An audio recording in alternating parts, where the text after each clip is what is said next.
तो बेटा चलिए शुरू करते हैं हम आज की क्लास। आज जो आपके लिए लेके आया हूं मैं, आज आपके लिए मूल विधि का एक और टॉपिक लेके आ गया हूं जो बहुत ही बेहतरीन और शानदार होने वाला है। इस टॉपिक को पूरा का पूरा टॉपिक एक क्लास में ही खत्म करेंगे हम आज, जो कि हमारी मैराथन का पहला हिस्सा है और हमारे बच्चों की पहली जरूरत भी है आज की डेट में, क्योंकि मूल विधि वो सब्जेक्ट है जिसमें क्या है जो हम लोगों ने बहुत ज्यादा फ्रिक्वेंटली नहीं पढ़ा होता। आप इतिहास पढ़ रहे हैं, भूगोल पढ़ रहे हैं, इकोनॉमी पढ़ रहे हैं, मैथ्स, रीजनिंग सब कुछ पढ़ते रहते हैं, बट ये जो सब्जेक्ट है इस सब्जेक्ट को पढ़ने के लिए थोड़ा सा आपको ध्यान देना पड़ेगा बच्चे। तो एक बार सभी को बच्चे गुड इवनिंग। गुड इवनिंग मेरे बच्चे। तो बेटा सभी लोग जुड़ते हैं, आंचल सोनी, आप अर्पित शर्मा और शगुन, सभी को गुड इवनिंग है। तो आज की हमारी शानदार क्लास होने वाली है और हम आज पढ़ने वाले हैं मूल विधि में घरेलू हिंसा अधिनियम। घरेलू हिंसा अधिनियम यानी कि घरेलू हिंसा से महिलाओं को संरक्षण। गुड इवनिंग अनुराग। यानी protection of women, protection of women,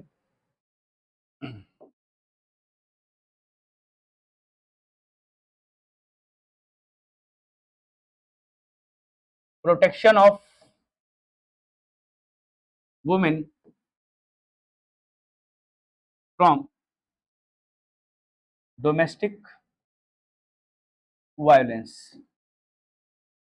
घरेलू हिंसाओं से,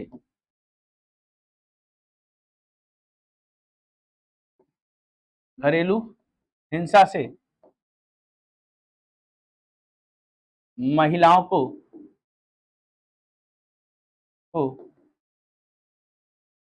महिलाओं का संरक्षण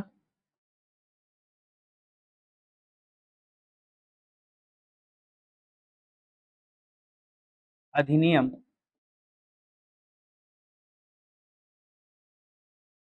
2005। 2005। तो याद रखिएगा इस अधिनियम का नाम घरेलू हिंसा से महिलाओं के लिए संरक्षण 2005। तो बेटा जल्दी से एक बार क्लास को लाइक और शेयर जरूर करेंगे, जिससे ज्यादा से ज्यादा लोग जुड़ सके और ज्यादा से ज्यादा लोग इस क्लास का फायदा उठा सके। ठीक है बेटा, तो चलिए बढ़ते हुए बढ़ेंगे हम अपने टॉपिक की ओर। तो जल्दी से बेटा चलिए ध्यान देते हैं, हम हमारे टॉपिक की ओर बढ़ते हैं और हमारा टॉपिक शुरू हो जाता है घरेलू हिंसा अधिनियम 2005। तो घरेलू हिंसा अधिनियम की हमें आवश्यकता क्यों पड़ी? घरेलू हिंसा अधिनियम की हमें आवश्यकता क्यों पड़ी? तो याद रखिए घरेलू हिंसा की आवश्यकता क्या है, हम कह सकते हैं उद्देश्य क्या है इसका, ऑब्जेक्टिव। तो सीधे सीधे समझ में आ रहा है किसको? महिलाओं की सुरक्षा की बात की जा रही है। इस अधिनियम का क्या है? महिलाओं की, महिलाओं की सुरक्षा। सबसे पहली बात तो यह होगा, और क्या है? उनसे उनसे संबंधित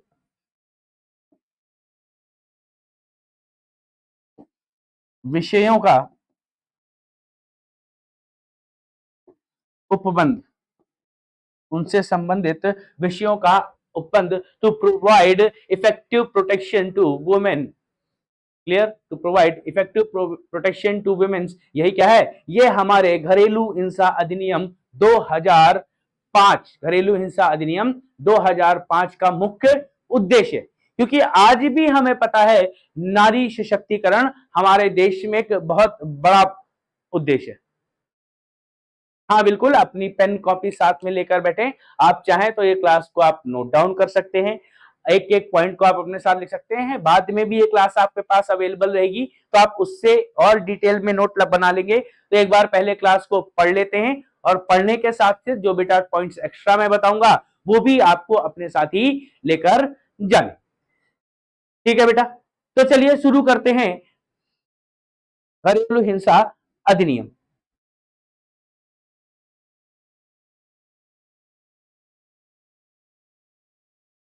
ठीक, तो घरेलू हिंसा अधिनियम की बात की जाए बेटा, तो घरेलू हिंसा अधिनियम कब आया? तो याद रखिएगा इसको कब?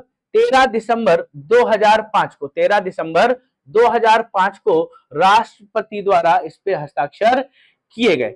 यानी कि आपके दोनों सदन, लोकसभा और राज्यसभा द्वारा इसे पारित कर दिया गया। कब पारित किया गया?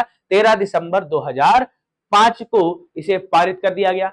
और लागू कब किया गया, तो याद रखिएगा 26 अक्टूबर 2006 को। कब लागू किया गया है? 26 अक्टूबर 2006 को इसे लागू कर दिया गया। क्लियर मेरे बच्चे? तो चलिए हम बात करते हैं एक पॉइंट की यहां पे। तो बेटा राष्ट्रपति राष्ट्रपति ने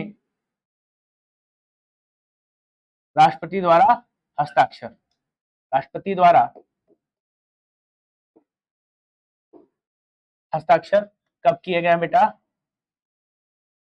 13 सितंबर 2005 को। ये डेट्स आपको याद रखनी है। और इसे लागू कब किया गया है? इसे लागू किया गया है कहां? ये लागू किया गया है बेटा आपका 26 अक्टूबर 2006। याद रखना कब लागू किया गया है? 26 अक्टूबर 2006 को लागू किया गया। और घरेलू हिंसा अधिनियम की बात की जाए तो बेटा इसमें कुल कितने चैप्टर हैं? इसमें कुल चैप्टर हैं 5। चैप्टर कितने हैं? 5। और सेक्शंस यानी कि हम बात करते हैं धाराओं की। सेक्शंस यानी कि हम धाराओं की बात करें तो धाराएं कितनी हैं? धाराएं हैं कुल 37। याद रखिएगा इसमें कुल कितनी धाराएं हैं? इसमें कुल 37 धाराएं हैं बच्चे। तो याद रखिएगा राष्ट्रपति द्वारा हस्ताक्षर 13 सितंबर को, लागू कब किया गया? 26 अक्टूबर 2006 को। इसमें कितने चैप्टर हैं? 5 चैप्टर हैं। कितनी धाराएं हैं? 37 धाराएं। कितनी? 37 धाराएं हैं बेटा, याद रखिएगा। चलिए आगे बढ़ते हैं तो मैंने बताया क्या इसमें कुल 37 धाराएं। यहां देखिए 27 लिखा हुआ है, ये 27 नहीं है, यहाँ क्या है? कुल 37 धाराएं यहां पर हैं। ठीक है, बहुत अच्छे बच्चे। तो सभी लोग को साथ में ऐसे ही बढ़ते चलना है। अब बात की जाती है यहाँ पे धाराओं की, तो धारा 1 से कहानी शुरू होती है। तो धारा 1 में क्या लिखा है? धारा 1 में इसका नाम दिया गया है। नाम क्या है बेटा? घरेलू हिंसा से महिलाओं को संरक्षण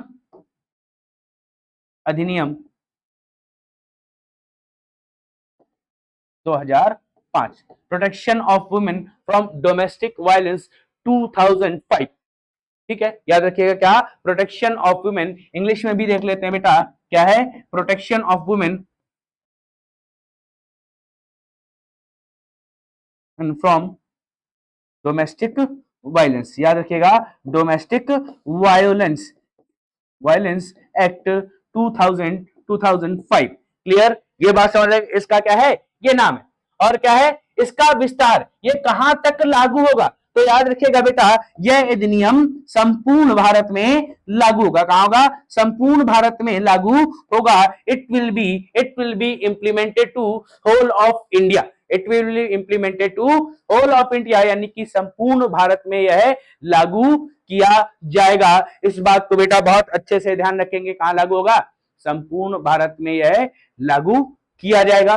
कोई दिक्कत? क्या इससे भी पहले किया ऐसा था कि किसी भारत के किसी हिस्से में नहीं लागू किया जाता है?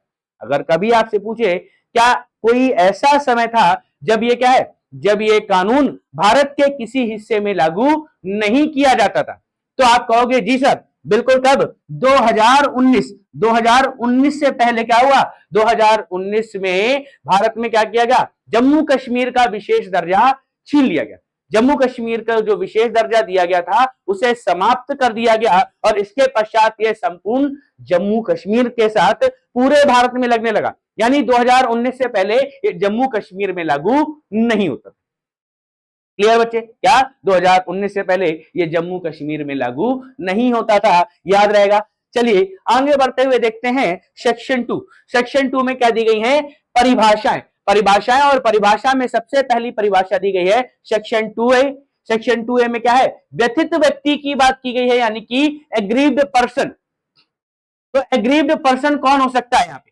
तो एग्रीव्ड पर्सन याद रखिएगा एक महिला हो सकती है। क्या हो सकती है? महिला हो सकती है। आपको बहुत अच्छे से याद है, क्या होगा? एक महिला हो सकती है। एक महिला हो सकती है जो जो घरेलू संबंध में रहती है। क्या है? जो घरेलू संबंधों में रहती है या रहती थी, मतलब किसी भी समय में वो पास्ट में रही होगी या तो हो सकता है अभी भी रह रही हो, किसी भी टाइम पे वो क्या है, घरेलू संबंध में रह रही हो, तो उसी को क्या कहा जाएगा, उसको व्यथित व्यक्ति यानी कि हम एग्रेव्ड पर्सन कहते हैं। तो बेटा इसमें क्वेश्चन पूछा जाए, क्या किसी पुरुष को यहां पे कहा जा सकता है व्यथित व्यक्ति, क्या किसी पुरुष को व्यथित व्यक्ति कहा जा सकता है, तो आप क्या कहेंगे, जी सर बिल्कुल भी नहीं। याद रखिएगा बिल्कुल भी नहीं, यानी कि मेल को, पुरुष को कभी भी इस अधिनियम के तहत संरक्षण नहीं दिया जा सकता है। आपके पास अन्य बहुत सारे कानून हैं, उनके तहत क्या कर सकते हैं, उनके तहत आप संरक्षण पुरुषों को दे सकते हैं, परंतु याद रहे महिलाओं के लिए घरेलू शिक्षा घरेलू हिंसा से महिलाओं के लिए संरक्षण के अधिनियम में आप पुरुषों को यहां पर क्या है, पुरुषों को यहां पे सुरक्षा नहीं दी जा सकती। क्लियर। तो ये बात हो रही है 2016 की। 2016 में मोहम्मद जाकिर, याद रखिएगा मोहम्मद जाकिर और उनकी पत्नी है शबाना, और दोनों के बीच में भयानक लड़ाई हुई। तो जब पहले मोहम्मद जाकिर रोज मारा करते थे तो उनके लिए कानून था क्या, तो शबाना जाती थी घरेलू हिंसा अधिनियम के तहत कोर्ट में, घरेलू हिंसा अधिनियम के तहत शबाना बार बार कोर्ट जा रही थी, कोई दिक्कत नहीं। लेकिन यहां पे हुआ क्या, जो मोहम्मद जाकिर हैं इनका अत्याचार कम नहीं हो रहा। तो एक दिन शबाना को भी गुस्सा आया और शबाना ने क्या किया, शबाना ने उठाया और बेलन और मोहम्मद जाकिर के आगे के दो दांत तोड़ दिए।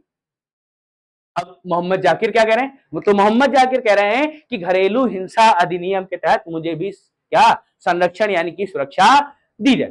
तो जैसे ही वो पहुंचेंगे तो क्या बताएगा, कहीं नहीं नहीं नहीं ये संभव है ही नहीं, ये संभव है ही नहीं। तो याद रखिएगा एक केस है कौन सा, Mohammad Zakir versus Shabana, Mohammad Zakir versus Shabana case 2016। इस केस में कहा गया, इस केस में कहा गया, याद रखिएगा व्यथित व्यक्ति, व्यक्ति केवल महिला ही होगी, केवल महिला ही होगी। याद रखिएगा क्या होगा, व्यथित व्यक्ति केवल महिला ही होगी। बिल्कुल सर।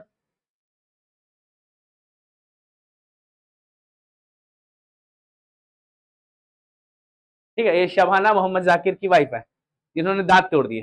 ठीक है, तो ये बात समझ रखना, ये एक केस है कौन सा, मोहम्मद जाकिर वर्सेस शबाना केस 2016। इसमें कहा गया व्यथित केवल एक महिला ही हो, और कौन सी महिला, जो क्या हो, घरेलू संबंधों में रहती हो, यानी कि डोमेस्टिक रिलेशंस में, डोमेस्टिक रिलेशनशिप में रह रही हो। तो डोमेस्टिक रिलेशनशिप की यहां पे बात की जाएगी, तो डोमेस्टिक रिलेशनशिप कहां दिया गया है, सेक्शन 2F में, यानी कि हम किसकी बात कर रहे हैं, घरेलू संबंध। घरेलू संबंध कहां दिए गए हैं, तो याद रखिएगा आप घरेलू संबंध आपको दिए गए हैं सेक्शन 2F में दिए गए। क्लियर, या जिसे हम बोलते हैं डोमेस्टिक रिलेशनशिप या घरेलू नातेदारी। तो घरेलू नातेदारी किसे कहा जाएगा, तो ऐसा याद रखो क्या, कोई भी व्यक्ति, क्या है, कोई भी दो व्यक्ति, क्या हो, दो व्यक्ति, दो व्यक्ति में एक पुरुष भी, एक पुरुष एक महिला हो सकती है, दोनों महिलाएं भी हो सकती हैं, इस बात को याद रखिएगा। ठीक है, क्या होगा, एक एक पुरुष और एक महिला हो सकती है, और हो सकता है दोनों महिलाएं भी हो सकती हैं। बेटा ये बात याद, क्या होंगे, दो व्यक्ति हो, और वो कहां रहते हो, वो रहते हो साझे घर में, साझे घर में, यानी कि हम कह सकते हैं they are living share household, share household में रह रहा हूं। क्लियर, और शेयर हाउस होल्ड क्या हो सकता है, या तो क्या हो, या तो वो शादी के संबंध की वजह से दोनों साथ में रहो, दोनों लोगों ने क्या किया, दो लोगों ने विवाह कर लिया है और विवाह के बाद दोनों साथ में रहते हैं, या क्या हो सकता है, शादी जैसे संबंध, शादी जैसे संबंध में, याद रखना क्या है, शादी जैसा संबंध। शादी जैसे संबंध की बात करें तो यानी कि एक हमने बात कर ली मैरिज, और मैरिज के बात कर रहे हैं हम live in relationship. Live in relationship की बात करते हैं तो लिव इन रिलेशनशिप क्या है? एक शादी जैसा संबंध ही है जहां पे दो लोग साथ रहते हैं। और हम क्या कह सकते हैं, शादी जैसे संबंध के अलावा या तो कोई कह दे कोई अडॉप्टेड चाइल्ड हो, यानी कि हम बात कर सकते हैं दत्तक पुत्र। आपने किसी क्या है, किसी पुत्र या पुत्री की बात कर सकते हैं। कोई दत्तक पुत्र हो तो हो सकता है घर में मां का हैरेसमेंट कर रहा हो जो कि 18 वर्ष से बड़ा हो, या कोई पुत्री थी तो उसका हैरेसमेंट हो रहा हो, यानी दत्तक हो सकते हैं ना, तो दत्तक दोनों ही कंडीशन में माने जाएंगे। या हम कह सकते हैं क्या, या दो लोगों का रक्त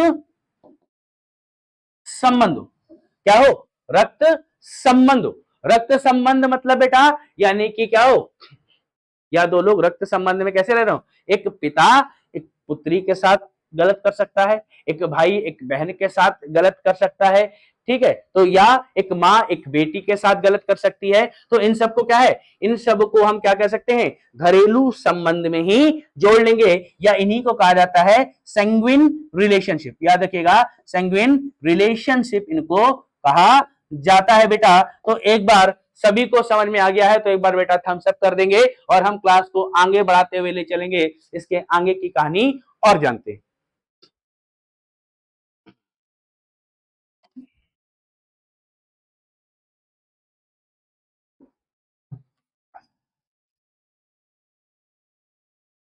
ठीक है बेटा, तो हमने क्या बात की, हम बात कर रहे हैं यहाँ पे घरेलू नातेदारी। घरेलू नातेदारी क्या है, domestic relationship defined in section 2F।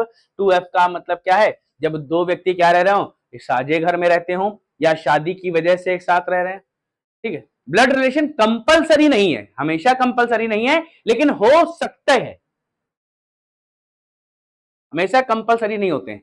ठीक है, या शादी जैसे संबंध में रहे हो यानी कि लिव इन रिलेशनशिप की बात कर रहे हैं, या हमने किसी को अडॉप्ट कर रखा है, या किसी से रक्त संबंध है, या हो सकता है फैमिली का कोई और मेंबर,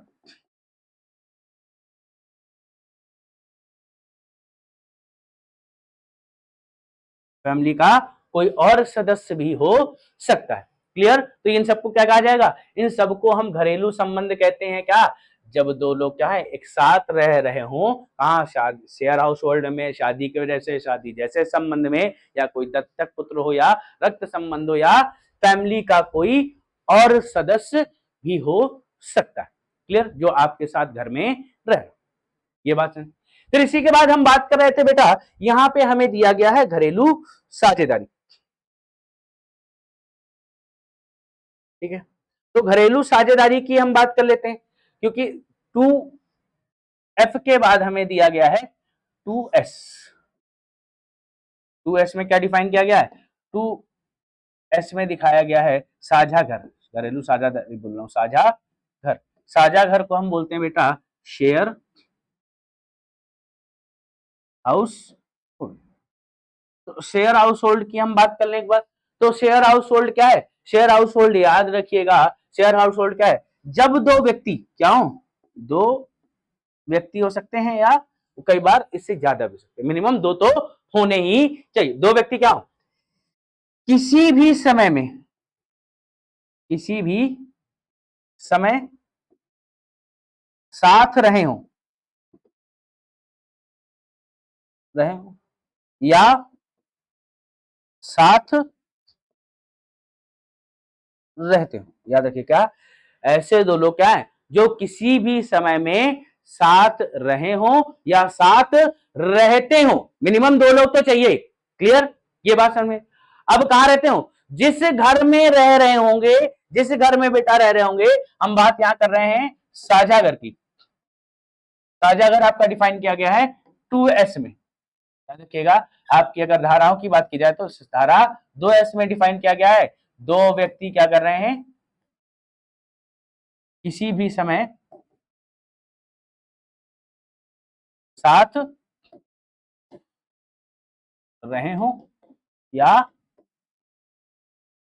रहते हो, और कहा, जिस घर में रह रहे हो, जिस घर में रहते हैं। तो उसमें क्या हो सकता है, या तो हो सकता है ये घर में क्या है, घर किसका हो, घर अकेले पति का हो, अगर शादी जैसे संबंध है, या घर अकेले पत्नी का हो।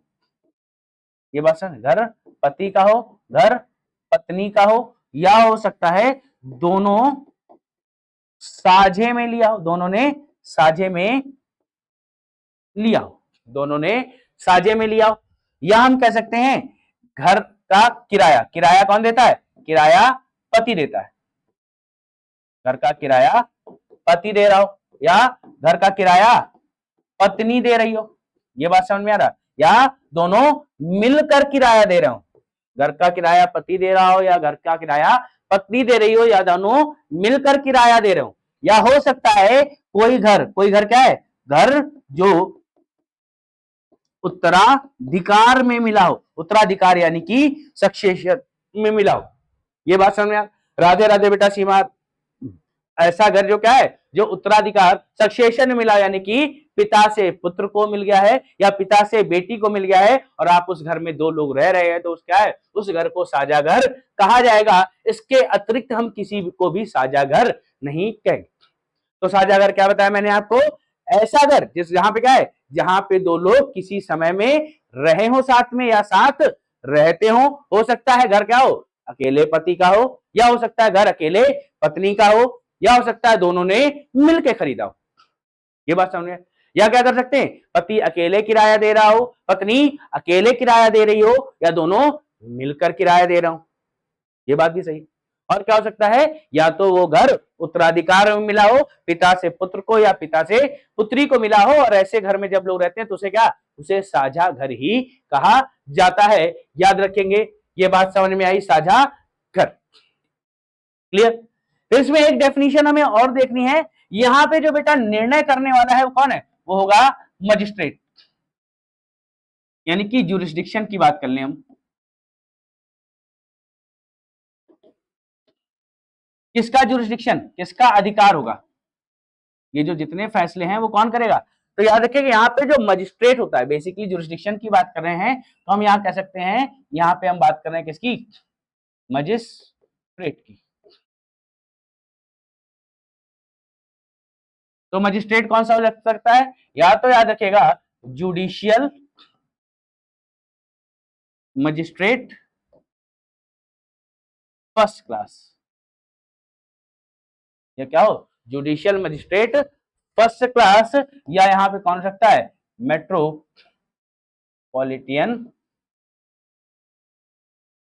मजिस्ट्रेट। याद रखिए मजिस्ट्रेट कौन हो सकता है, दोनों में से कोई भी हो सकता है, या तो जुडिशियल मजिस्ट्रेट फर्स्ट क्लास हो या मेट्रोपॉलिटियन मजिस्ट्रेट हो। याद रहेगा, क्लियर। तो बच्चे एक बार सभी को समझेगा, जल्दी से सब लोग लाइक करते रहेंगे। क्लियर, ये बात समझ में आ रही, मजिस्ट्रेट कौन होगा, जुडिशियल मजिस्ट्रेट फर्स्ट क्लास या मेट्रोपॉलिटियन मजिस्ट्रेट की बात कर रहे हैं 2I में। क्लियर, आगे बात करते हैं। तो ये सब कहानी खत्म कब होगी, अब हमें ये तो पता चल गया व्यथित कौन है, जिसको चोट लगी है, जिसने मार खाई है, जिसके साथ अत्याचार हो रहा है, वो क्या है, वो तो व्यथित है।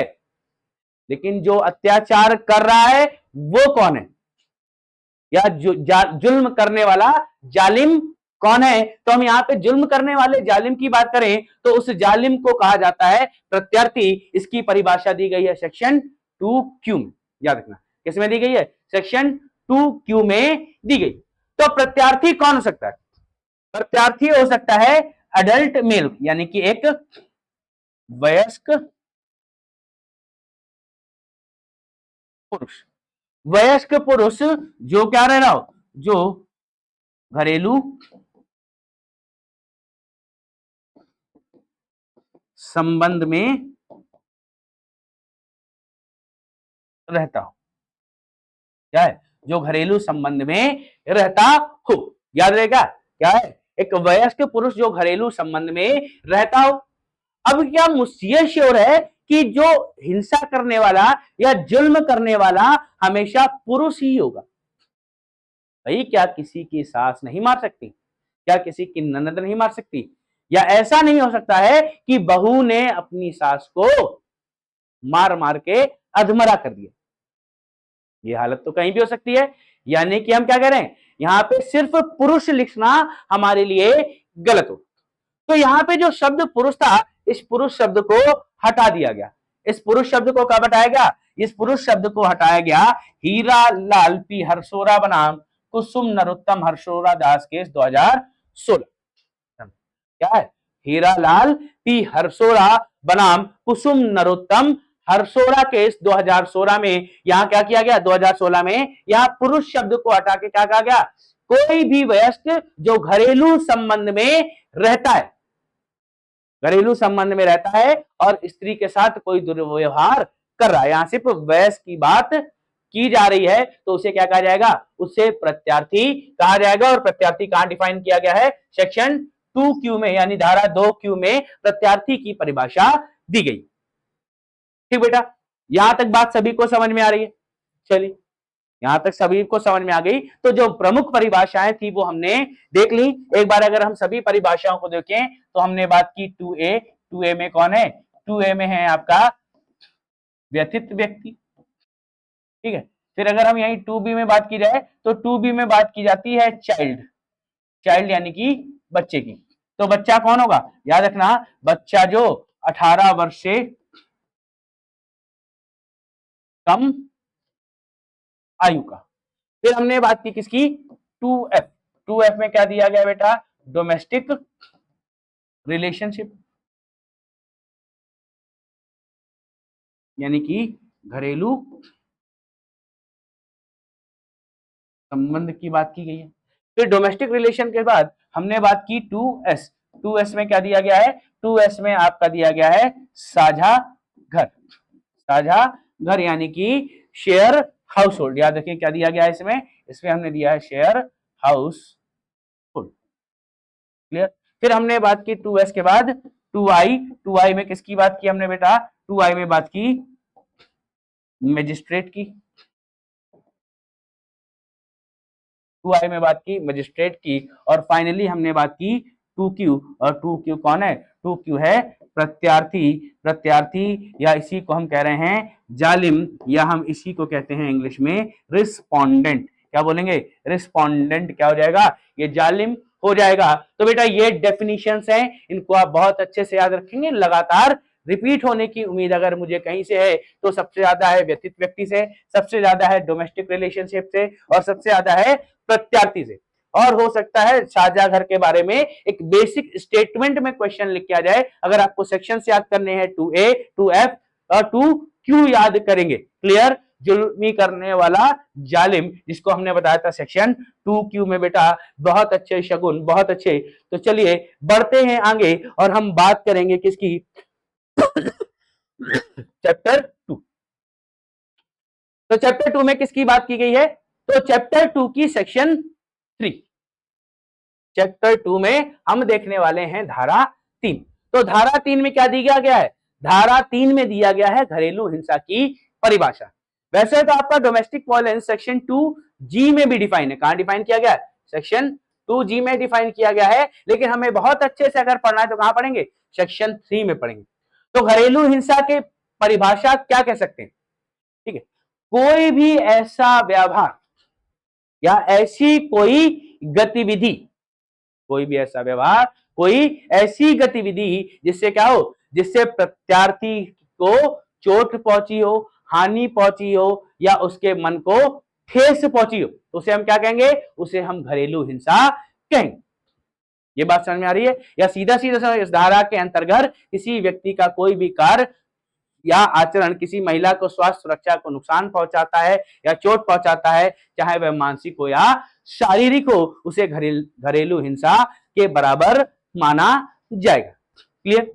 तो यहां हम जब घरेलू हिंसा की बात कर रहे हैं, तो सॉरी, घरेलू हिंसा की बात करें तो घरेलू हिंसा की परिभाषा मैंने आपको बताई। और घरेलू हिंसा कितने प्रकार की हो सकती है, यहां पे आप देख रहे हैं फिजिकल एब्यूज, सेक्सुअल एब्यूज, ठीक है, वर्बल एंड इमोशनल एब्यूज। और यहीं पे बेटा एक कम है, एक कम है तो इसको भी लिख लेना, कौन सा, इसमें आपको एक और लिखना है, कौन सा, इकोनॉमिक एब्यूज, यानी इसे हम कह सकते हैं आर्थिक दुर्व्यवहार। आर्थिक दुर्व्यवहार याद रखिएगा।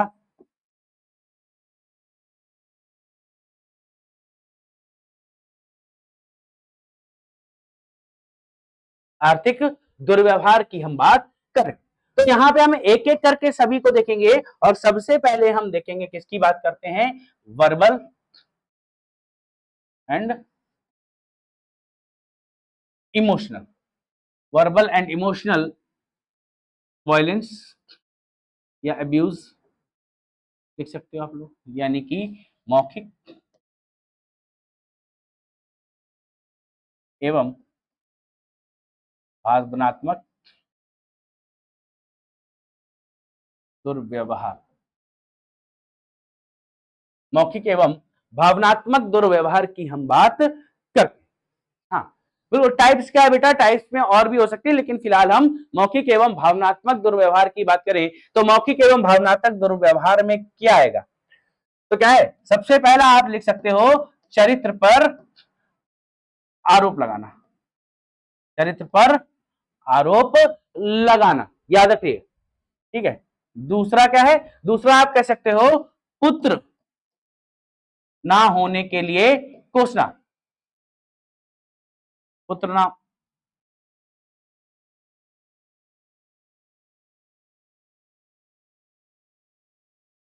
पुत्र ना होने के लिए आरोप लगाना। भैया वो कह रहा है, ये तो हमारा बहुत पुराने समय से चला रहा है। एक स्त्री जब बच्चे को जन्म दे रही है तो उसके घर वाले क्या आशा लगा रहे हैं, वो जिसको जन्म देगी वो केवल पुत्री होगा। अगर पुत्री हो गई तो उसको बहुत अच्छे रूप से नहीं देखा जाता है। लोग बहुत ज्यादा यहाँ पे शोषण करते हैं महिलाओं का इस बात को लेकर। और कई बार क्या है बेटा, कई बार क्या होता है, यहाँ पे हम बात करते हैं पुत्र तो छोड़ो, संतान ना होने के लिए शोषण करना। संतान ना होने के लिए शोषण करना, ठीक है। किसी को संतान नहीं हो रहा, हो सकता है बेटा कि अपने लड़के में ही कमी हो, ठीक है। ये बात समझ में आ रही, अपने लड़के में ही कमी हो और फिर भी क्या है, एक स्त्री पे आरोप लगाया जा रहा है कि तुम एक संतान को जन्म नहीं दे पा रही हो, और इसी को क्या है, ये भी आपका मौखिक एवं भावनात्मक दुर्व्यवहार में आता है। और बेटा बाकी सब तो ठीक है, बाकी सब तो ठीक है, और एक दिन हमारे पड़ोसी ने अपनी पत्नी को प्यार से मोटी बोल दिया। ये बात समझ है, पड़ोसी ने अपनी पत्नी को प्यार से मोटी बोल दिया तो थोड़ा सा वेट ज्यादा था, और ये क्या था, उसने कहा प्यार से बोला। बोली प्यार से कैसे बोला, आप क्या कर रहे हैं, आप मेरा मजाक उड़ा रहे हैं। और मजाक उड़ाना भी ठीक नहीं है, मजाक उड़ाना भी ठीक नहीं है। और मजाक उड़ाने पे भी क्या है, घरेलू हिंसा अधिनियम 2005 के तहत संरक्षण उपलब्ध कराया जाता है। क्लियर, तो बेटा पानी पी लेते हैं जरा, तब तक आप लोग इसको नोट कर लें।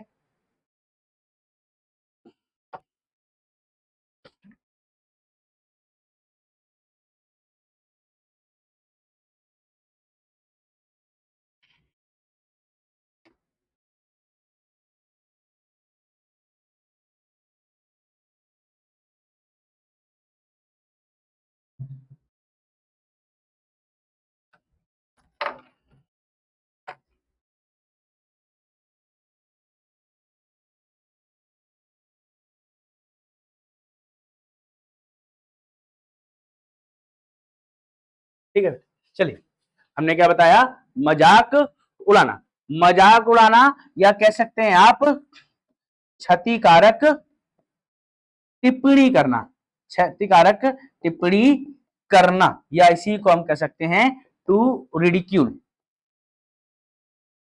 To ridicule. और दूसरा क्या हो सकता है कि भैया जब आप शादी करने गए, भाई लोग सुन रहे होंगे ना, आप शादी करने गए और शादी करते समय आप लड़की से कह रहे हैं कि अरे आओ तुम जो कहोगे तुम्हें पढ़ना है पढ़ो, खूब पढ़ना, हम तुमको कभी नहीं रोकेंगे, शादी कर लो। और फिर जैसे ही शादी हो जाए आपने घर आते ही कहा क्या करोगी पढ़ लिख के, बनानी तो तुम्हें रोटी ही है। यानी कि आप क्या कर रहे हैं, आप उसको पढ़ने से रोक रहे हैं।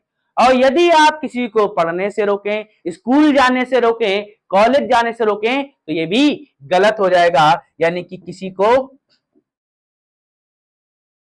स्कूल, कॉलेज या अन्य शैक्षणिक संस्थान में जाने से रोकना।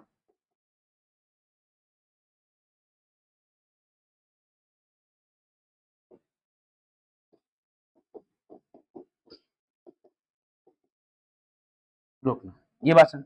और क्या हो सकता है बेटा? और देखो, इसके अलावा आप जबरदस्ती कर रहे हैं,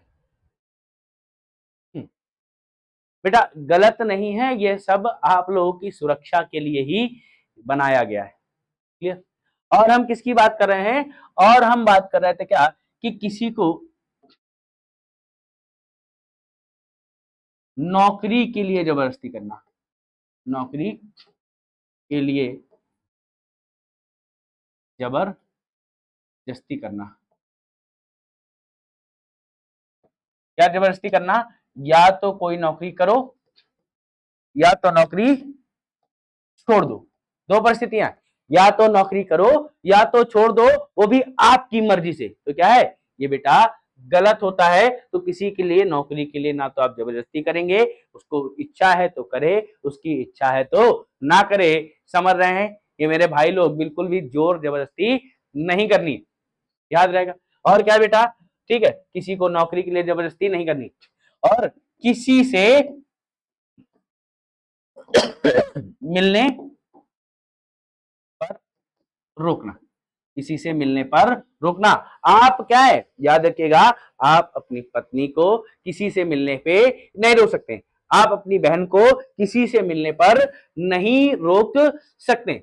इवन एक केस में तो कोर्ट ने यह भी कहा, क्या कहा? एक निर्णय में यह भी कहा कि एक पति अपनी पत्नी को बॉयफ्रेंड से मिलने के लिए भी नहीं रोक सकता। क्लियर?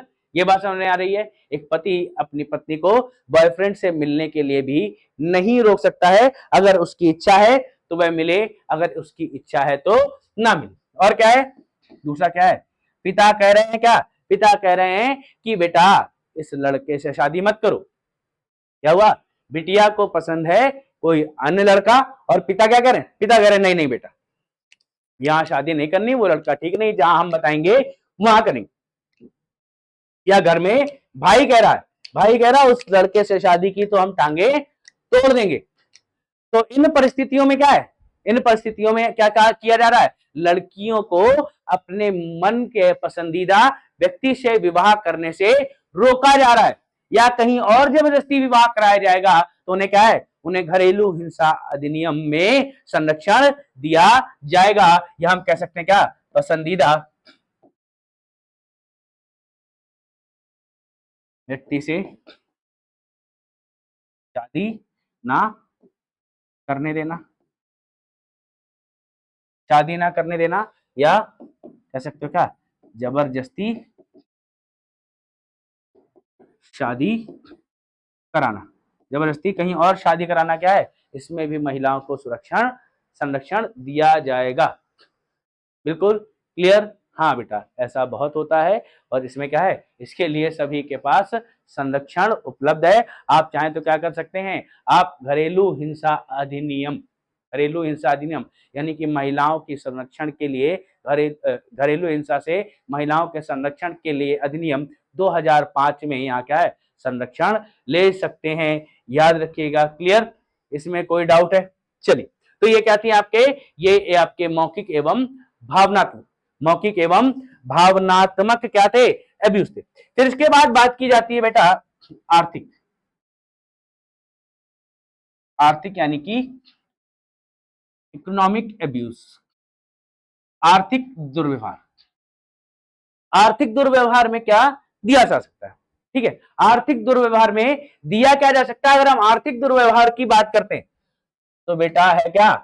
बी पत्नी व बच्चों, पत्नी व बच्चों के भरण पोषण, भरण पोषण के लिए आर्थिक सुविधा ना देना, ना देना। तो बेटा हुआ क्या? आपने भाई मेरे भाई आप लोगों ने शादी कर ली, ठीक है, आप लोगों ने शादी कर ली, और शादी करने के बाद क्या कर रहे हैं? अपनी पत्नी की बेसिक जरूरतें नहीं पूरी कर रहे हैं। आपके बच्चों के पास कपड़े नहीं है, पत्नी के पास पहनने के लिए अच्छे कपड़े नहीं है, उनको दवाई चाहिए बेसिक, वो नहीं है। तो ये सारी बेसिक सुविधाएं कौन उपलब्ध कराएगा? ये मेरे भाई आप लोगों को ही करानी पड़ेगी, याद रखिएगा। यानी कि बेसिक जरूरतें जब भी कोई स्त्री अपना घर छोड़ के आ रही है तो वो आपके सहारे पे आ रही है और आपको उसका ध्यान देना पड़ेगा। अगर आपने उसका ध्यान नहीं दिया तो ये क्या है, तो बेटा फिर प्रोटेक्शन एक्ट है आपके लिए। ठीक है, थैंक यू बेटा शगुन, थैंक यू। ठीक है, चलिए आगे बढ़ते हैं। आगे बढ़ते हुए देखो तो आर्थिक शोषण मैंने बताया क्या, बेसिक जरूरतों को पूरा ना करना। जैसे कि मैं बता सकता हूं, आप कपड़ों का इंतजाम ना करें, आप दवाइयों का इंतजाम ना करें, ठीक है, ठीक है, घर के बिजली के बिल ना भरें। ये बात समझ में आ रही है क्या है, ये सारी की सारी चीजें आपकी बेसिक नीड्स में आती। ठीक, आगे बात करें पत्नी व बच्चों के भरण पोषण के साथ, बेटा पत्नी से क्या कहा, पत्नी से कहा कि घर के बाहर वाले कमरे को प्रयोग नहीं करना।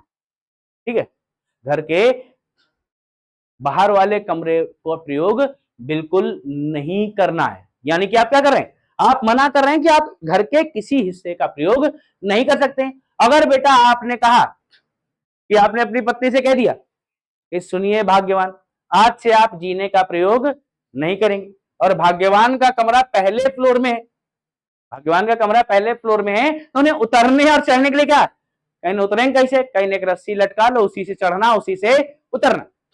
ये बात समझ रहे हो। तो आपने क्या कहा कि घर के किसी हिस्से के प्रयोग को रोक देना। पत्नी से कहा क्या, घर के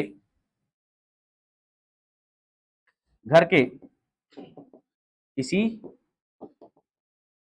हिस्से के प्रयोग से वर्जित कर। ये बात है। फिर दूसरी चीज क्या बेटा, दूसरी चीज देखो, हमने कहा भैया घर में पंखा लगा हुआ था, घर में पंखा लगा है, फ्रिज लगा है, सारी व्यवस्थाएं सब बढ़िया, और हमने तुरंत कहा अपनी धर्मपत्नी से सुनिए आप आज से फ्रिज का प्रयोग नहीं करेंगे, फ्रिज का प्रयोग नहीं करेंगे। अरे तो आपने क्या किया, अगर आप घर की किसी वस्तु को प्रयोग करने से रोक रहे हैं, ध्यान रखिएगा, अगर आप घर की किसी वस्तु को प्रयोग करने से रोक रहे हैं, आपने कहा कि सिर्फ पंखा नहीं प्रयोग करेंगी, सिर्फ फ्रिज नहीं प्रयोग करेंगी, सिर्फ टीवी नहीं प्रयोग करेंगी, या हो सकता है सभी के लिए मना कर दें, तो घर की किसी वस्तु के प्रयोग का वर्जित करना, उसे भी आर्थिक शोषण में लिया जाएगा। घर की किसी वस्तु के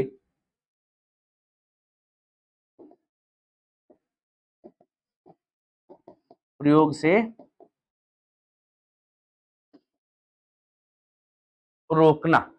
ये बात समझ में आ रही, ठीक, चलिए आगे बढ़ते, घर के किसी वस्तु, और फिर बेटा याद रखो, आगे बात की जाए तो आपने सुना होगा स्त्री धन। बेटा ध्यान रखना, लड़की जो अपने साथ, ठीक है, लड़की जो अपने साथ धन लेकर आ रही है, सामान लेके आ रही है, वो क्या है, उसे दहेज नहीं, उसे क्या कहना है, उसे स्त्री धन कहा जाएगा। अगर बेटा दहेज कहा गया तो आप उसे दहेज प्रतिषेध अधिनियम के तहत आप पे केस चलाया जाएगा, तो उसे क्या कहो, उसे कहो स्त्री धन। स्त्री धन क्यों कहना है बेटा, स्त्री धन पे केवल याद रखना, केवल स्त्री का ही अधिकार होता है। ये बात है, स्त्री धन पे केवल स्त्री धन का अधिकार ही होता है, और यदि आप स्त्री धन को क्या करें, स्त्री धन को गिरवी रख दें, गिरवी रख दें या आप बेच दें, तो ये भी क्या है, इसे भी आर्थिक शोषण में लिया जाएगा। याद रखना, गिरवी रख दें या बेच दें, इसे भी आर्थिक शोषण में माना जाएगा। क्लियर, ये बात समझ में। आगे देखिए, स्त्री धन के अलावा स्त्री को क्या मिल रही है, स्त्री को मिलता था वेतन, स्त्री को वेतन मिलता था, और उस वेतन को क्या किया, आपने छीन लिया, स्त्री के वेतन को आप छीन लें, या हो सकता है उससे जबरदस्ती ले लें, तो ये भी क्या है, इसे आर्थिक शोषण में ही लिया जाएगा। फिर क्या था बेटा, फिर एक दिन आपके पड़ोसी मित्र का फोन आता है, हेलो भाई, हाँ बेटा बहुत कुछ है आपकी सुरक्षा के लिए। एक दिन आपके पड़ोसी मित्र का फोन आया जो आपके साथ बचपन से खेल रहा था, ठीक है, ये भाइयों के लिए हमारे क्या, कि आपके पड़ोसी मित्र का फोन आया जो बचपन से आपके साथ रोज खेल रहा था, और आप बचपन से हमेशा जब भी एक दूसरे की जरूरतें होती थी तो पूरी कर देते। लेकिन अब आपका हो चुका है विवाह, अब आपका विवाह हो चुका और एक दिन आपके मित्र का भी विवाह हो गया और एक दिन मित्र फोन कर रहा है, भाई मेरे क्या आज गैस सिलेंडर है, गैस सिलेंडर है। तो आपने क्या किया, आपने चुपचाप उठा के गैस सिलेंडर दे दिया। तुमने कहा अरे फ्रेंड गैस सिलेंडर क्या होता है, तुम चूल्हा भी ले जाओ। तुमने चूल्हा और गैस सिलेंडर दोनों दे दिया। अब दिक्कत क्या हुई, जैसे ही पत्नी को पता चला, क्या आपने क्या किया है, आपने चूल्हा और गैस सिलेंडर दे दिया। जबकि आप क्या कह रहे हैं, एक दूसरा सिलेंडर चूल्हा रखा है, नहीं अब हमें वही चाहिए और जब तक लाओगे नहीं तब तक घर में खाना बनेगा नहीं, हम भी भूखे रहेंगे, आप भी भूखे रहेंगे और बच्चे भूखे रहेंगे। ये बात सब लोग क्या है, सब लोग भूखे रहेंगे। और बिना पत्नी से पूछे अगर आप घर का कोई सामान, कैसा सामान, कोई आवश्यक सामान किसी को दे देते हैं तो इसे भी क्या है, इसे भी हम घरेलू हिंसा अधिनियम के तहत संरक्षण में लिया जा सकता है। क्या याद रखिएगा,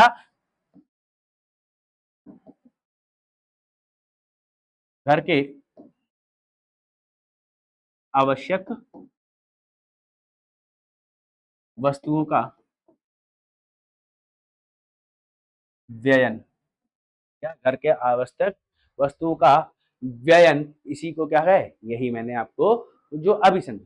फिर क्या था बेटा, अगला देखो, अब हम लोग क्या कर रहे हैं, जैसे ही जॉब लगी,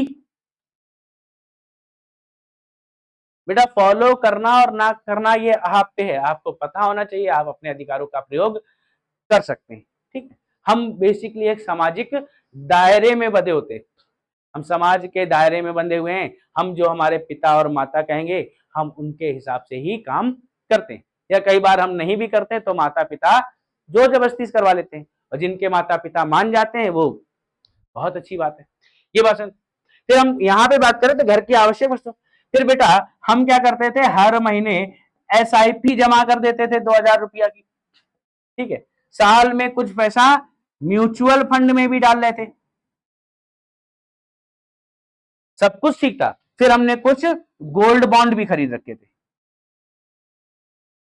सब कुछ खरीद रखा था, और एक दिन एक ऑफर आया, एक दिन एक ऑफर आया, क्या एक ऑफर आया, और इस ऑफर में कहा गया कि अगर आप 10 लाख रुपए जमा करते हैं तो क्या है, इसमें आपको एक प्लॉट दिया जाएगा, और इस प्लॉट की कीमत क्या है, इस प्लॉट की कीमत हो सकता है 15 लाख हो, और ये प्लॉट हमको कितने मिल रहा था, 10 लाख में मिल रहा।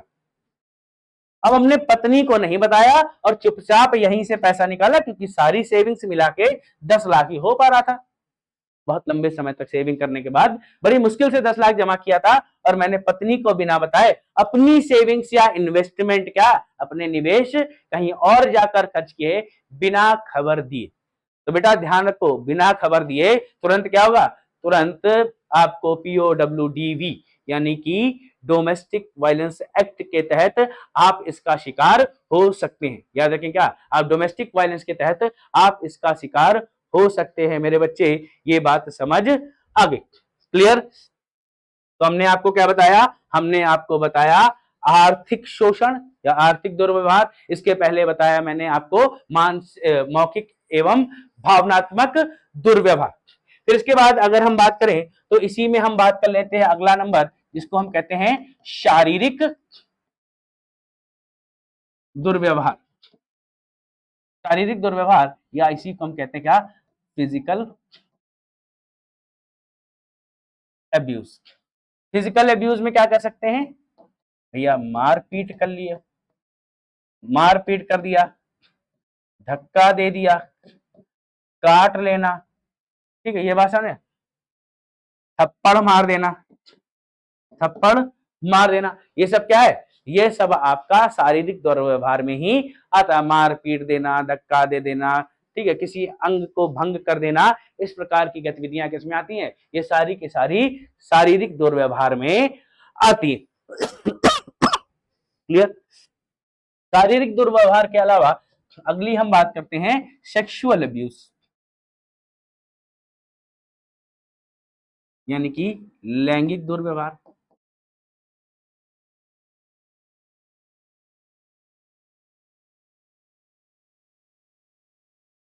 लैंगिक दुर्व्यवहार।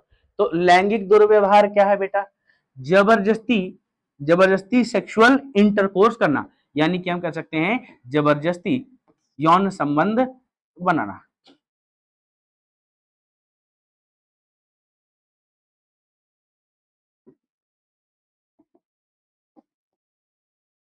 बेटा ध्यान रहे, अगर आपका विवाह भी हो जाता है और विवाह के बाद भी इसका परमिशन नहीं है कि आप जब चाहें तब यौन संबंध बना ले, जब तक स्त्री आपके साथ कंफर्टेबल नहीं है, उसकी मर्जी नहीं है, तब तक आप ऐसा नहीं कर सकते हैं। यदि आपने जबरदस्ती की बेटा, तो जबरदस्ती करने पे क्या होगा? आप पे घरेलू हिंसा अधिनियम के तहत कार्रवाई की जाएगी। या आप कह सकते हैं, या अगर आपने अश्लील चलचित्र दिखाने का प्रयास किया, अश्लील चलचित्र दिखाए यानी कि पोर्नोग्राफी दिखा रहे हैं, तो भी क्या है? इसे घरेलू हिंसा अधिनियम के तहत ही देखा जाता है। दूसरा क्या है? इसमें एक और बच गया है बेटा, जिसे हम कहते हैं दहेज क्रूरता। दहेज क्रूरता यानी कि डाउरी क्रूएलिटी। डाउरी क्रूएलिटी क्या है बेटा? याद रखो, डाउरी क्रूएलिटी क्या है? लड़की को, समझ रहे हो, या उसके संबंधियों, लड़की को या उसके संबंधियों को दहेज के लिए, दहेज के लिए परेशान करना, दहेज के लिए परेशान करना, ये क्या आता है? ये आपका आएगा दहेज क्रूरता में। और यहीं से आपकी खत्म होती है डोमेस्टिक वायलेंस यानी कि घरेलू हिंसा। ये बात समझ, यहां से आपकी खत्म हो जाती है घरेलू हिंसा की परिभाषा। ठीक है, चलिए, घरेलू हिंसा की परिभाषा समाप्त होने के बाद हम आपको ले चलते हैं आगे और बात करेंगे धारा 4। धारा 4 क्या है? 20 मई 1961। ठीक है, बिल्कुल बिल्कुल। आर्थिक दुरुपयोग के बाद बेटा यहां पे हम बात कर रहे हैं धारा 4। धारा 4 क्या कहती?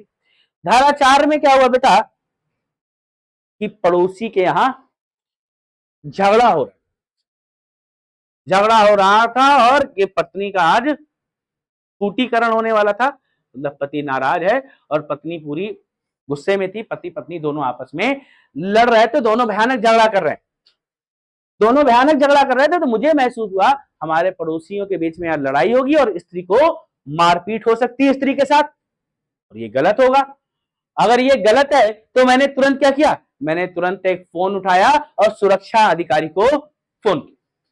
मैंने कहा साहब हमारे पड़ोसी में क्या है, पड़ोसी जो है आपस में लड़ रहे हैं, हो सकता है यहाँ जो स्त्री रह रही है उसके साथ अत्याचार हो रहा था, उसे मार पड़ रही थी। क्योंकि हम घरेलू हिंसा की बात कर रहे हैं तो हम किसकी? महिला की सुरक्षा की ही बात कर रहे हैं, तो मार भी किसको पड़नी होगी? महिला को ही पड़ने वाली थी। और पुरुष को पड़ गई तो कोई बात नहीं, ये तो उनका अधिकार है, महिलाओं का कोई दिक्कत नहीं है, मार लो 2-4 बार। ठीक, ये बात है। अधिकार मतलब बेटा लीगली नहीं, समझ जाओ। ठीक, तो क्या है, महिलाओं को क्या बताया गया?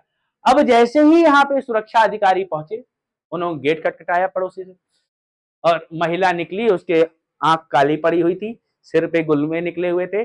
और इतने सब होने के बाद, आंख काली है, सिर पे गुलमा निकला हुआ है और हाथ कैसे दबा रही, उससे पूछा कहीं क्या हुआ, घर में लड़ाई हुई है क्या? कहीं नहीं साहब, पानी भरने जा रहे थे और गिर गए, पानी भरने जा रहे थे गिर रहे। कहीं साहब आपको किसने बताया ऐसा? कहीं आपके पड़ोसी ने बताया। ठीक है, क्या हुआ? क्या आपके पड़ोसी ने बताया? तो महिला कह रही है जो पड़ोसी है मुआ, ये रोज हमारे घर में ताक झांक कर रहा है। ऐसा करिए साहब, ये हमारे घर में ताका झांकी करते हैं, इनका कुछ हिसाब किताब तो करो। तो पुलिस क्या कह रही है? पुलिस कह रही है बेटा मैम, उन्होंने क्या किया है? उन्होंने आपकी भलाई से, उन्होंने गुड फेथ यानी कि सद्भावना के साथ खबर की थी, अगर कुछ गलत हो रहा है तो आपके साथ बच जाए।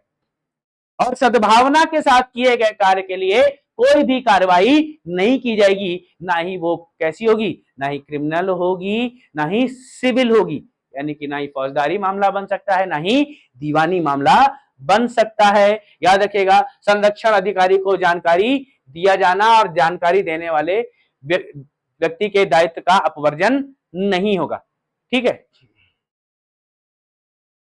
ठीक है, जिसको भी महसूस हो या घरेलू हिंसा हो रही है या हो चुकी है, होने वाली है या हो चुकी है या होने की संभावना है। तो इस प्रकार पे क्या है, वो जानकारी दे सकता है। अगर वो जानकारी दे रहा है तो उसका क्या है, उसके खिलाफ कोई भी कार्यवाही नहीं की जाएगी, यानी कि इसका कोई दायित्व नहीं होता है। सूचना यानी कि जानकारी देने वाले व्यक्ति के दायित्व कुछ नहीं होता है। There is no liability of the person. Clear? There is no liability of the person. और आंचल क्या कह रहे हैं, सर कभी कभी ऐसा होता है ना कि स्त्रियां मना कर देती हैं कि नहीं ऐसा कुछ नहीं है, तो पुलिस चली जाती है, तो एफआईआर केस तो लागू नहीं होता है ना। नहीं लागू क्यों होगा उसमें, बेसिकली जब जिसने मार खाई वही मना कर रहा है, हमें मार नहीं पड़ी तो फिर क्या हो सकता है। ठीक,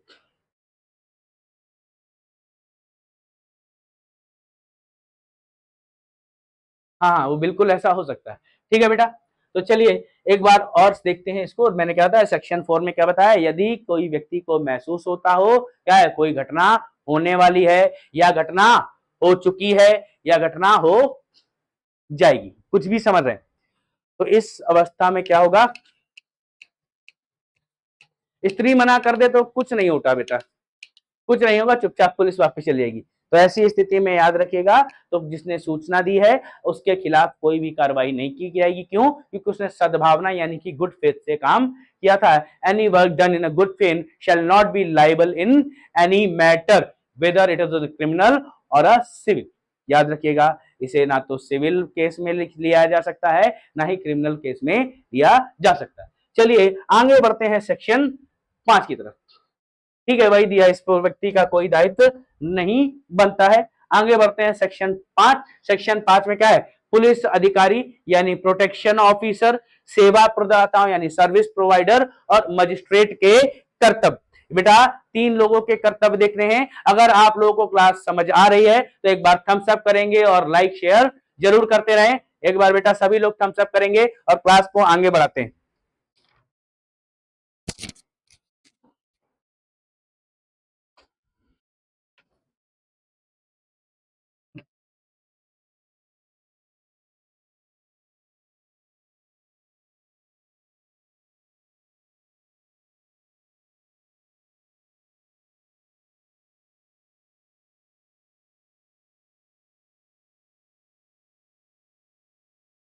चलिए बहुत सही है शगुन, आंचल बहुत अच्छे बेटा। तो जल्दी से क्लास को आगे बढ़ाते हुए जल्दी से एक बार सभी लोग थम्स अप कर दें और हम बढ़ते हैं सेक्शन 5 की तरफ। सेक्शन 5 क्या कह रहा है, protection officer, service of provider and magistrate की बात की जाए तो इनके कर्तव्य क्या है। इनका कर्तव्य क्या है, जैसे ही सूचना प्राप्त होगी ये घटना स्थल पर पहुंचेंगे, घटना स्थल पर पहुंच जाएंगे और घटना स्थल पर पहुंचने के बाद स्त्री को सुरक्षा देंगे, स्त्री को सुरक्षा देंगे। फिर उसको क्या करेंगे, उसके अधिकार बताएंगे, स्त्री को उसके अधिकार बताएंगे या हम कह सकते हैं उनकी जानकारी देंगे। और क्या है यहाँ पे, सुरक्षा अधिकारी एवं एवं सेवा प्रदाताओं की जानकारी देंगे कि भैया ये सेवा प्रदाता हैं, सेवा देने वाले इतने लोग हैं और इन लोगों की आप इनसे इनसे आप इस प्रकार से सेवा ले सकती हैं। ठीक है, ये बात समझ। अगर जरूरत हो तो उनको मेडिकल ट्रीटमेंट भी दिया जाएगा, ये बात समझ उनका। और क्या, उनको फाइनेंशियल एड भी दी जाएगी। और याद रखिए, अगर महिला के पास क्या है, महिला के पास स्थिति अच्छी नहीं है तो यानी कि बेटा क्या दिया जाएगा, free legal aid. Free legal aid याद रखिए, फ्री लीगल एड का मतलब क्या है, उनके लिए मुफ्त में उनका केस लड़ने की व्यवस्था की जाएगी, उनको एक वकील मुहैया करवाया जाएगा। ये बात समझ में आ रही है, फ्री लीगल एड दी जाएगी यानी मुफ्त में वकील मुहैया करवाया जाएगा जो उनकी तरफ से केस लड़ेगा। क्लियर, ये बात समझ में आ रही है बच्चे, क्या है, फ्री लीगल एड दिया जाएगा। ठीक है, ये कहां दिया गया है, ये सारा का सारा आपका सेक्शन 5 में दिया क्या है, घटना स्थल पे पहुंचेंगे, महिला को सुरक्षित रखेंगे, उसके अधिकारों के बारे में जानकारी देंगे, कितने सुरक्षा अधिकारी हैं और सेवा प्रदाताओं के क्या कार्य हैं, उनको किस किस प्रकार की सेवाएं दी जा सकती हैं, क्या मेडिकल सर्विसेज उनको जरूरत है तो मेडिकल एग्जामिनेशन करवाओगे, और आवश्यकता पड़ने पर फ्री लीगल एड यानी कि उनको केस लड़ने के लिए मुफ्त में एक वकील उपलब्ध कराया जाएगा। चलिए बेटा आगे बात करते हैं सेक्शन 6 की। सेक्शन 6 में किसकी बात कर रहे हैं, शेल्टर होम की। अगर किसी महिला को क्या है, अब भैया घर में लड़ाई होगी, तो जब पिताजी ने शादी की थी तो भी लड़की के नाम कोई घर नहीं किया था, और जिस पति से शादी हुई उस पति के नाम भी क्या है, खुद का घर है, लेकिन पति ने कभी भी पत्नी के नाम कोई घर नहीं खरीदा। अब दोनों स्थितियां क्या, पत्नी के पास ना तो मायके से घर मिला ना ही ससुराल में घर मिला। अब हो गई लड़ाई दोनों पक्षों में लड़ाई हुई तो महिला को क्या किया गया, महिला घर से बाहर निकल गई, और महिला घर से बाहर निकली तो क्या है, अब उसे रहने की व्यवस्था की जाएगी। तो क्या है, यहाँ पे जो सुरक्षा अधिकारी सेवा प्रदाता हैं महिला को शेल्टर होम भी प्रोवाइड कराएंगे, यानी कि रहने के घर की व्यवस्था करेंगे। और ये क्या है, लेकिन कौन है, शेल्टर होम्स यहाँ पे पहले से डिसाइड किए जा चुके कि ये शेल्टर होम हमारे क्षेत्र में है, और शेल्टर होम को निर्देश दिए जाते हैं कि आप क्या करेंगे, आप इन महिलाओं को या जिस भी महिला को आवश्यकता है उसको वहां रखेंगे, जो सुविधाओं की आवश्यकता है वो उपलब्ध कराएंगे, और शेल्टर होम उन्हें मना नहीं कर सकता, शेल्टर होम उन्हें मना नहीं कर सकता है। ये क्या है, आपकी धारा 6।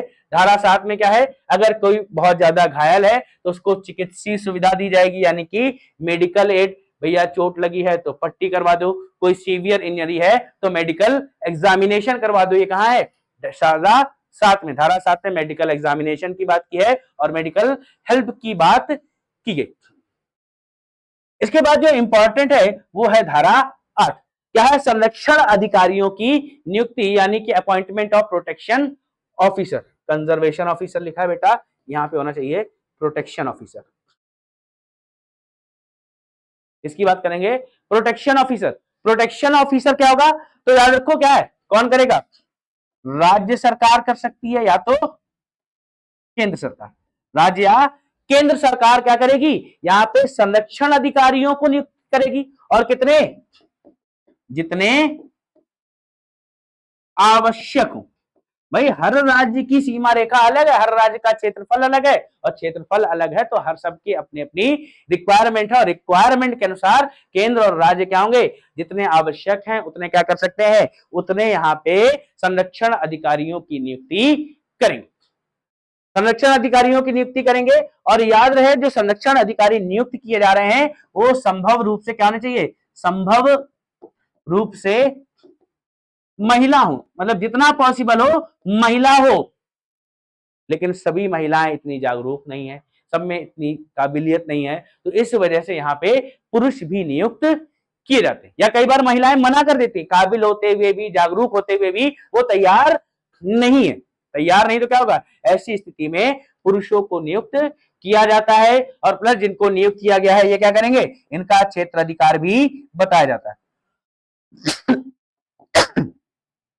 इनका क्षेत्राधिकार भी बताया जाता है। क्या बेटा, राज्य या केंद्र सरकार करेगी, क्या करेगी, संरक्षण अधिकारियों की नियुक्ति, कितने, जितने आवश्यक हो उतने संरक्षण अधिकारी नियुक्त किए जाएंगे। क्या हो, संभव रूप से क्या चाहिए, संभव रूप से वह महिला होनी चाहिए, और जितना संभव हो सके महिला, जरूरी नहीं महिला है, और क्या है, इनका क्षेत्राधिकार भी निर्धारित होना चाहिए। Their jurisdiction should be decided या प्री डिसाइडेड कह सकते हो, अपने क्षेत्राधिकार के बाहर नहीं करेंगे। ठीक है, चलिए आगे बढ़ते हैं और सेक्शन की ओर बढ़ते हैं, सेक्शन 9। तो बेटा अभी आपको मैंने बताया संरक्षण अधिकारी यानी कि प्रोटेक्शन ऑफिसर, और इस प्रोटेक्शन ऑफिसर का कार्य क्या होगा। तो भैया जो सबसे पहला काम है, सबसे पहला काम है इनका मजिस्ट्रेट को सहायता देना, की सहायता, इनका सबसे पहला काम तो यही है, और कुछ भी नहीं करेंगे। फिर क्या हो सकता है, अब क्या हुआ कि जब कोई घटना हुई तो ये पहुंचे घटना स्थल पे, और घटना स्थल पे पहुंचने के बाद ये क्या तैयार करते हैं, DIR। जैसे हम लोग FIR करवाई जाती है वैसे यहाँ पे तैयार होती है DIR, यानी कि डोमेस्टिक इंसिडेंट रिपोर्ट, याद रखिएगा इसका नाम क्या है, डोमेस्टिक इंसिडेंट रिपोर्ट। याद रखें क्या तैयार किया जाएगा, डोमेस्टिक इंसिडेंट रिपोर्ट तैयार की जाएगी। और इस डोमेस्टिक इंसिडेंट रिपोर्ट को जिस क्षेत्र की घटना है वहां के पुलिस स्टेशन में ही भेज दिया जाता है। कहीं भैया पुलिस स्टेशन भेज दिया गया, कहीं साहब आपके यहाँ कॉपी है, ठीक है, आपके यहाँ एक कॉपी भेजी जा रही है, साहब देखें कि यहाँ पे एक घटना, यहाँ पे घटना हुई, जरा इसकी इन्वेस्टिगेशन करें। तो पुलिस वाले क्या करेंगे, पुलिस वाले वहां जाएंगे और पूरी सूचना इकट्ठी करेंगे। क्लियर, डोमेस्टिक इंसिडेंट रिपोर्ट, बिल्कुल। देखिए हम होंगे कामयाब, यानी कि हमारे नवीन सर बिल्कुल कामयाब होंगे, ठीक है। तो बेटा सभी लोग जुड़ जाइए, देखिए नवीन सर भी कह रहे हैं अब तो लाइक हो जाना चाहिए, ठीक है। चलिए बात करते हैं domestic incident report. Domestic incident report क्या बताया मैंने, घटना स्थल पे पहुंचेगा कौन, संरक्षण अधिकारी क्या करेगा, डीआईआर तैयार करेगा डोमेस्टिक इंसिडेंट रिपोर्ट, और पुलिस स्टेशन भेजेगा। और पुलिस स्टेशन भेजने के बाद उनसे बताएगा कि भैया क्या करनी है, आपको जाके वहां पे जांच करना। वो तो हो गया, लेकिन अब जिसके साथ घटना हुई थी उससे क्या करना है, उसको तो पहले क्या प्रोवाइड कराएंगे, उसको प्रोवाइड कराएंगे शेल्टर होम। अगर आवश्यक है तो उसको शेल्टर होम देंगे, और क्या है, उसको प्रोटेक्शन प्रोवाइड कराएंगे, ठीक है, ठीक है, प्रोटेक्शन प्रोवाइड कराएंगे, और क्या कराएंगे, और क्या है, शेल्टर होम प्रोवाइड कराएंगे। अगर कोई गंभीर चोट लगी है तो मेडिकल एग्जामिनेशन, यानी कि मेडिकल एग्जामिनेशन का मतलब चिकित्सीय जांच की सुविधा भी उपलब्ध कराई जाएगी। याद रहे क्या, चिकित्सीय जांच की सुविधा भी उपलब्ध कराई जाएगी। क्लियर मेरे बच्चे, ठीक है। और क्या है यहाँ पे, और इन्हें क्या है, इनके जितने भी सेवा प्रदाता थे, यानी कि सर्विस प्रोवाइडर, इनकी लिस्ट बनानी है। अच्छा, और यहाँ क्या है, और महिला के लिए एक व्यवस्था भी तो इन्हें और करनी पड़ेगी, क्या, इन्हें मुफ्त वकील, यानी कि फ्री लीगल एड देनी पड़ेगी, फ्री लीगल एड, यानी कि मुफ्त न्यायिक व्यवस्था उनके लिए करा के दी जाएगी, कहीं वे ऐसा ना हो कि शिकार हो जाए किसी अलग घटना। ये क्या, ये बेटा संरक्षण अधिकारियों के कर्तव्य, ठीक है। संरक्षण अधिकारी क्या है, ये करना क्या है, इनका मुख्य काम होता है मजिस्ट्रेट की सहायता करना। मजिस्ट्रेट की सहायता करने के साथ क्या है, जब ये घटना स्थल पे पहुंचेंगे तो डीआईआर डोमेस्टिक इंसिडेंट रिपोर्ट तैयार करेंगे, साथ में एक कॉपी पुलिस स्टेशन भेजेंगे, और पुलिस स्टेशन कॉपी भेजने के बाद वहां से कहेंगे जाइए एक जांच करके आइए।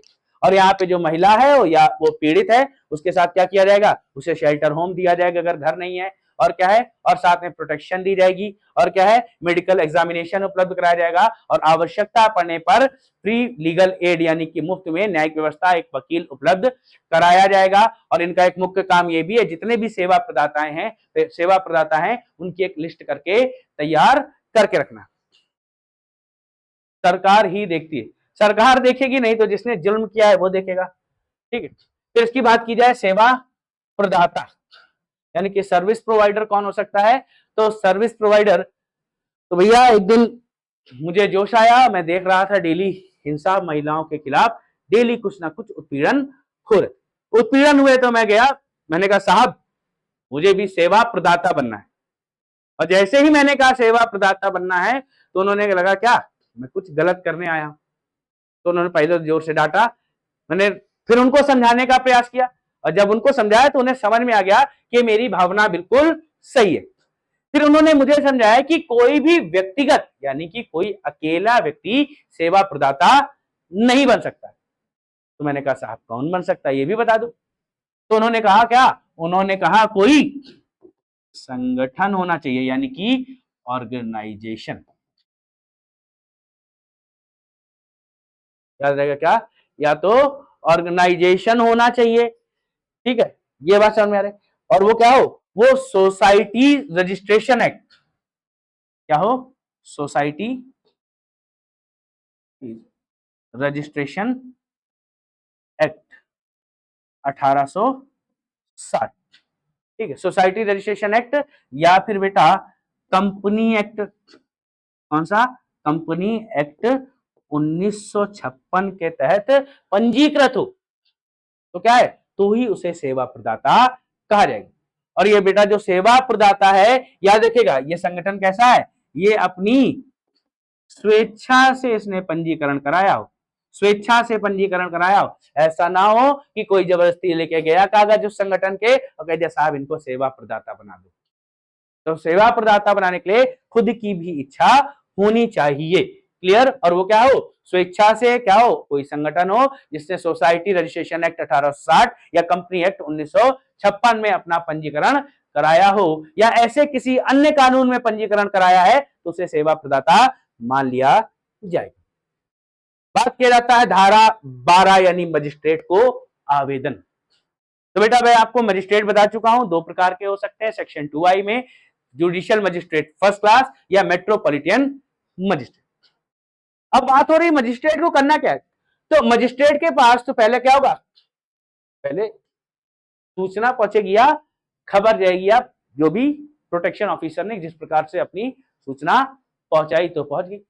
अब मजिस्ट्रेट करे क्या, मजिस्ट्रेट को जब आवेदन जाएगा, सूचना या आवेदन कौन कर सकता है, पहला सवाल तो ये मजिस्ट्रेट को आवेदन एक तो कौन कर सकता है, व्यथित, भैया जिसको मार पड़ी थी, जिसने जुल्म सहा था वो खुद भी जा सकता है, लेकिन जुल्म सहने के बाद वो इस काबिल नहीं बचा कि क्या है, आवेदन करने लायक ही नहीं बचा।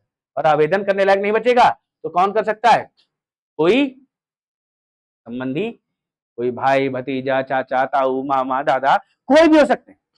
और संबंधियों से भी बात नहीं बनी तो कोई अन्य भी हो सकता है, कोई पड़ोसी को महसूस हुआ नहीं नहीं गलत हुआ है तो वो भी क्या सूचना दे दे, यानी कि वो आवेदन कर सकता है उस व्यक्तित्व महिला के लिए किसके पास, आवेदन मजिस्ट्रेट के पास कर दे।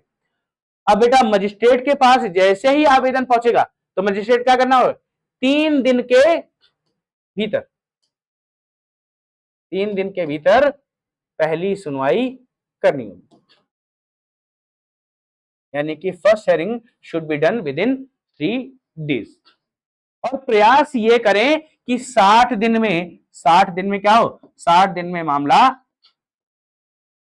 खत्म हो जाए, 60 दिन मामला खत्म हो जाए, यानी कि उस महिला को उसके सुझाव या उसके उपचार मिल चुके हों जो जो उसके कष्ट थे, कितने दिनों में, 60 दिनों में। और क्या है बेटा, और एक चीज याद रखना, मजिस्ट्रेट क्या है, राहत के ऑर्डर दे सकता है, राहत यानी कि कंपनसेशन। कंपनसेशन किस प्रकार के, अगर किसी का हर्जाना चाहिए महिला को तो हर्जाना तो कौन निर्धारित करेगा, ये मजिस्ट्रेट ही निर्धारित करता है हर्जाना, और हर्जाना कितना करेगा, तो याद रखना हर्जाना जितना उसको उचित लगेगा एक तो वो, और दूसरी चीज क्या है, यदि किसी ने क्या रखा है, Hindu marriage act, dowry act, यानी कि हिंदू विवाह अधिनियम, दहेज अधिनियम, इन सब ऐसे कानूनों से आपने पहले से ही राहत ले रखी है और जज कह रहा है कि आपको मिलना है 1 लाख रुपया, 1 लाख रुपए मिलना है और 1 लाख में 50,000 आपने दहेज प्रतिषेध अधिनियम में लिया था और जज के हिसाब से मिलना कितना चाहिए था, 1 लाख। अब लड़की के मन में लालच आया, इस बार हम क्या करेंगे, घरेलू हिंसा अधिनियम में क्या कर दें, मामला डाल दें, तो 50,000 यहां से मिल गया, 1 लाख यहां से मिल जाएगा। और जज को पता चल गया, ये जज ने आपसे पूछा आपने पैसा लिया है, तो आपने डर के बता दिया हाँ साहब लिया है। अब जज क्या कहेगा, अब कहेगा सुनिए ये 50,000 ले चुकी हैं, इनको बचे हुए 50,000 और दे दो और इनका मामला समाप्त किया जाए, यानी कि बची हुई राशि ही दी जाएगी। क्लियर, ये बात है। फिर बात करते हैं सेक्शन 16 में, सेक्शन 16 की बात करते हैं क्या, इन कैमरा प्रोसीडिंग होगी। इन कैमरा प्रोसीडिंग मतलब कई बार ऐसी घटनाएं भी हो जाती है जैसे सेक्सुअल हैरेसमेंट केस, और जो बहुत क्लोज ने किए हैं तो हमें महिलाओं की आइडेंटिटी छुपानी है, तो यदि जज को महसूस होता है तो कार्यवाही कहां कर सकता है, कैमरे में कर सकता है। और सेक्शन 16 भी आपको याद कर लेना चाहिए, मेरे हिसाब से सेक्शन 16 आपके लिए इंपॉर्टेंट हो जाता है, इन कैमरा प्रोसीडिंग। और जरूरी नहीं कि हमेशा इन कैमरा प्रोसीडिंग हो, अगर जज को महसूस होगा तो इन कैमरा प्रोसीडिंग होगी, अन्यथा नहीं होगी।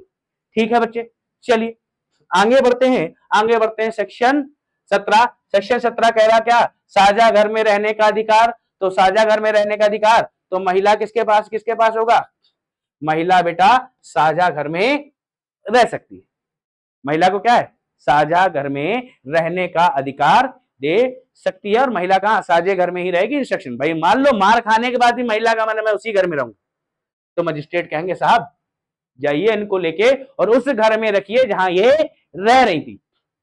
तो अभी फिलहाल क्या है, आप इतना ही समझे कि साझे घर में रहने का अधिकार महिला के पास होता है। आगे की बात अभी हम और करेंगे। फिलहाल हम देखते हैं संरक्षण आदेश यानी कि सेक्शन 18। संरक्षण आदेश किसको दिए जाएंगे बेटा? बेसिकली है क्या कि कई बार कोर्ट लगता है, प्रॉपर कोर्ट ना लगने की जगह वो एक बंद कमरे में कैमरे के थ्रू वो पूरा कोर्ट का काम कर लेंगे, तो उसमें मामला बात बन जाती है। ठीक है, और कुछ भी नहीं है, एक प्रॉपर कोर्ट की जगह हम कैमरे में बंद कैमरे में कर लेंगे। ठीक है, इसके बाद बात करते हैं संरक्षण आदेश। तो संरक्षण आदेश में क्या है बेटा, जो जालिम था जालिम को तो पहले समझाया जाएगा, सुनो भैया क्या, अब आप झगड़ा नहीं करोगे, झगड़ा नहीं करोगे, मारपीट नहीं करोगे, ये सब ठीक। इसके अलावा क्या हो सकता है, जालिम को समझाने के अलावा बेटा जो प्रत्यार्थी है, अगर प्रत्यार्थी किसी ऑफिस जाता है, कहां जाता है, ऑफिस जाता है, तो हो सकता है कि जो जालिम का ऑफिस का रास्ता था और प्रत्यार्थी का ऑफिस का रास्ता था, एक समय पे जाके एक हो जाए।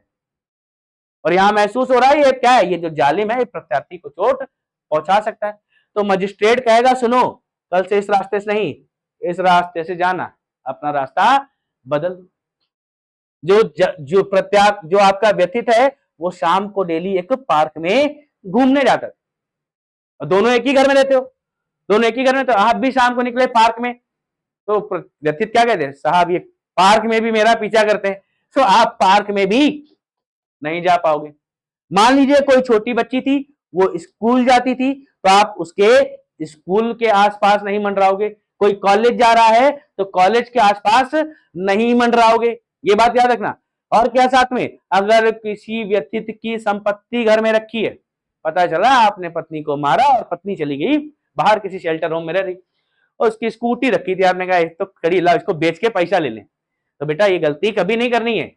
अगर आपने स्कूटी बेची तो बेचोगे तो पुरानी मिलेगा आधा, नई स्कूटी लाके देनी पड़ेगी, दुगना जाएगा, ध्यान रखना। तो ये बात तो समझ में आ रही क्या है, संरक्षण आदेश में क्या है, जालिम को समझाया जाएगा। यदि किसी क्या है, यदि सेम जिस ऑफिस में महिला जाती है उस ऑफिस के आसपास नहीं जाएगा, जिस स्कूल में जाती है उस स्कूल के आसपास नहीं, कॉलेज जा रही है या पार्क जा रही है, तो जिस जगह वह जाती है उस जगह पे उसको जाने से रोका जाएगा, याद रखिएगा। और क्या है, इसमें कस्टडी ऑर्डर्स भी दिए जा सकते हैं कि बच्चे का क्या है, अगर कोई बच्चा है इन दोनों का, पति पत्नी का, तो बच्चा क्या है पत्नी के पास रह सकता है। क्लियर, चलिए आगे बात करते हैं सेक्शन 19। तो निवास आदेश, यानी कि निवास आदेश का मतलब क्या है बेटा, रेजिडेंस ऑर्डर।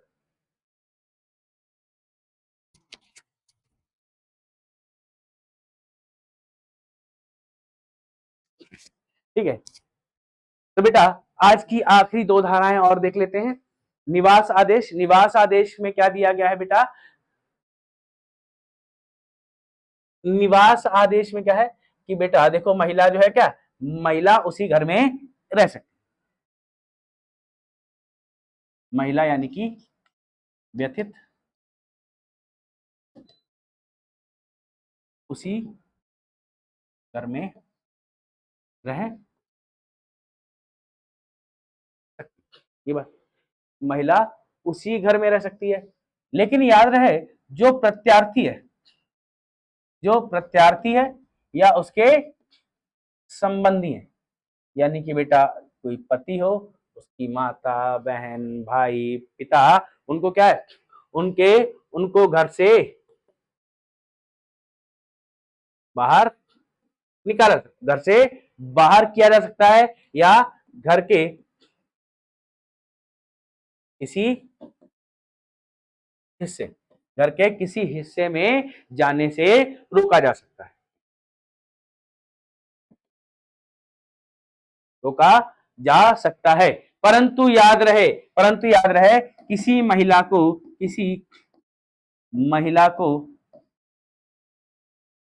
बेघर नहीं किया जाएगा। यानी क्यों, एक महिला को बचाने के लिए हम दूसरी महिला को पीड़ा नहीं दे सकते हैं। एक महिला को बचाने के लिए हम दूसरी महिला को पीड़ा नहीं दे सकते हैं बेटा। तो आज का हमारा सेशन इतना ही रहेगा और बहुत जल्दी आपसे जुड़ेंगे हमारे रीजनिंग वाले सर, यानी कि नवीन सर क्लास में आ रहे हैं। और नवीन सर के क्लास से आने तक एक बार बेटा सभी लोग क्लास को शेयर कर देंगे और क्लास से जुड़े रहेंगे। क्लियर? क्लास से जुड़े रहेंगे। तो हमने बात कर ली है सेक्शन 19 की, घरेलू हिंसा अधिनियम 2005। अब हमारे नवीन सर आएंगे और नवीन सर अपने रीजनिंग का जादू दिखाएंगे।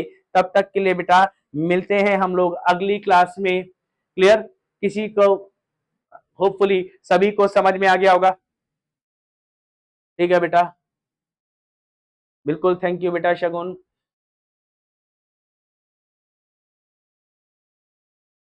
अब बेटा कल तो नहीं ये क्लास, संडे, शायद नेक्स्ट संडे तक ही मैं इसको कंटिन्यू कर पाऊंगा।